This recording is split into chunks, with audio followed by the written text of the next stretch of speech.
about 5 years after the Latter-day Saints arrived in the valley, they built this, the Beehive House, as an official residence for Brigham Young, the president of the Church of Jesus Christ of Latter-day Saints, and later the governor of the territory of Utah.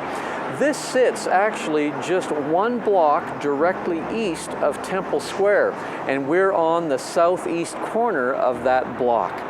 Mary Ann Angel, the wife of Brigham Young, was the first of his families to live here. Later on, Lucy Ann Decker and her 3 children moved in. She was very used to entertaining guests and with Brigham Young's official duties, why she had the major responsibilities here in the Beehive House.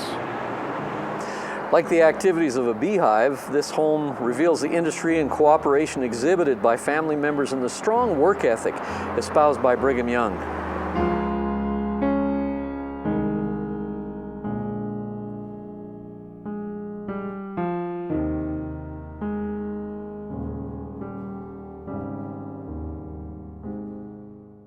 In 1852, an annex connecting the Beehive House with the Lion House was added. This annex once housed President Young's offices, which he used as the first executive office of the territory of Utah until 1855. It was then used for church offices until the administration building to the west was completed in 1917. Eventually, the Church of Jesus Christ of Latter-day Saints purchased the Beehive home to serve as the official residence for the presidents of the church. Presidents Lorenzo Snow and Joseph S. Smith resided in the home from the time of serving as church president until their deaths.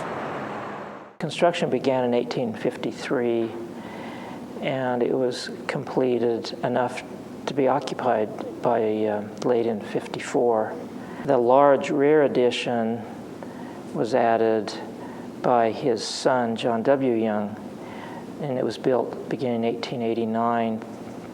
And replaced the original rear of the house, which contained a family store, the kitchen, a dining room, and other rooms. But those rooms were torn off, and this new, much larger addition was put on in the Victorian style.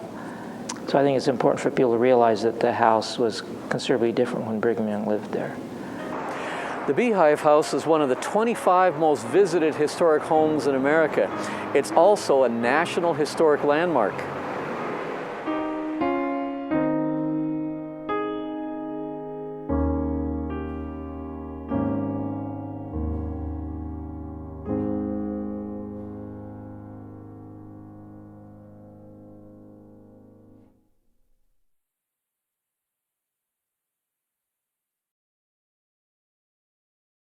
For more information on hallowed ground sacred journeys, please visit virtualtours.byu.edu.